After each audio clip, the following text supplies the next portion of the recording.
I just say a very few words, because we're going to hear that gospel again tomorrow. I'm going to say much more about it tomorrow, because it's an extraordinary account.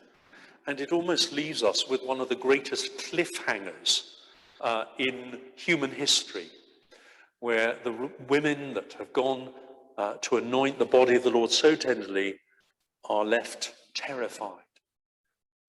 They have this encounter with this young man. And that's an open-ended end to the gospel. In fact, the further parts of the gospel were added later, because I think it was felt that that was so unsatisfactory as an ending. But actually, the whole point of Mark's gospel, as indeed all of the gospels, is to draw us into the action of the mystery of the Christian message, and to know that we ourselves, as brothers and sisters in Christ, become part of the story. We're the ones who travel to the tomb. We actually know and understand what the women ultimately did, because they did tell people. That's why we're here today. That's why we celebrate. The resurrection of the Lord is a creation-shattering moment, not just for humanity, but for the whole of creation, because it's at this extraordinary moment when we see the fullness of the journey that Jesus has made, in order that we understand that the fulcrum of God's love is tipped entirely in our favor.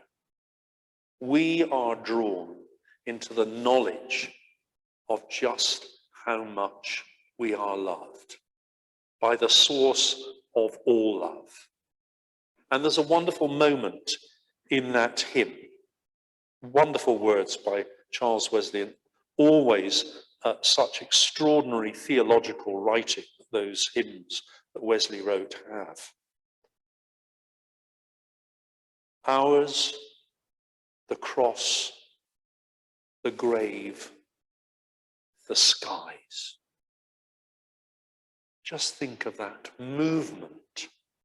Ours, the cross, the grave, the skies.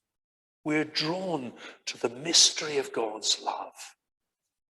This candle represents for us, if you like, the pillar of fire and smoke, which protects the children of Israel. But it's more than that. It becomes the very symbol of the light of Christ to which you and I are called. We are united to that light and called to shed it abroad into every facet of life, and to know the abiding presence of God every moment of every day, and to share it.